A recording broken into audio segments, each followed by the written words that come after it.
আচ্ছা, আমি যদি বলি এই ইলেকশানে 2026-এর পশ্চিমবঙ্গের এই বিধানসভা নির্বাচনে একজন মায়ের জয় হয়েছে, আপনার কি মানবেন বিষয়টা? একদম সত্য কথা, কিন্তু এটা একটা মায়ের জয় হয়েছে। মনে পড়ে 2024-এর সেই 9th আগস্ট, সেই রাতের কথা।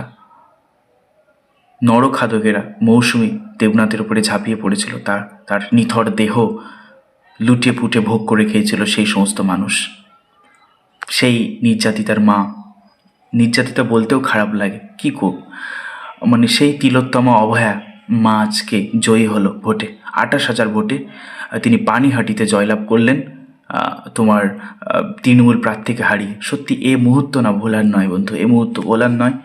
সত্যি প্রতিটি মানুষের কাছে একটা আবেগঘন মুহূর্ত হয়ে থাকবে। সত্যি তিনি যেন তার মানে মেয়ের অপরাধীদের নিজের হাতে শাস্তি দিতে পারেন, নিজের হাতে অত্যাচার করতে পারেন যেমনভাবে তার সাথে করেছে। কিন্তু ল অ্যান্ড অর্ডার তো সেটা মেনটেন করবে না, ল অনুযায়ী তাকে শাস্তি দেওয়া হবে। কিন্তু সেই মায়ের না কতটা খুশি অনুভব হয়েছে যখন তিনি আলটিমেটলি জিতেছেন। আমি জাস্ট এটা রিয়ালাইজেশন করছি এবং অনুভব করার চেষ্টা করছি যে হাউ হ্যাপি শি আর।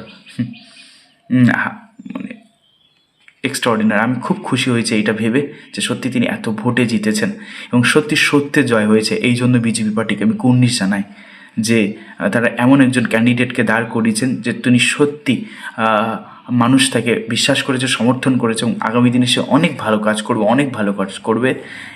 আমি এই বিশ্বাস করি এবং উত্তর 24 পরগনা জেলাটা আবার অনেকভাবে সুরক্ষিত থাকবে, হয়তো তার আন্ডারের মধ্যে যে এখতিয়ারটা থাকবে। সত্যি এরকম আমি খুবই খুশি হয়েছি।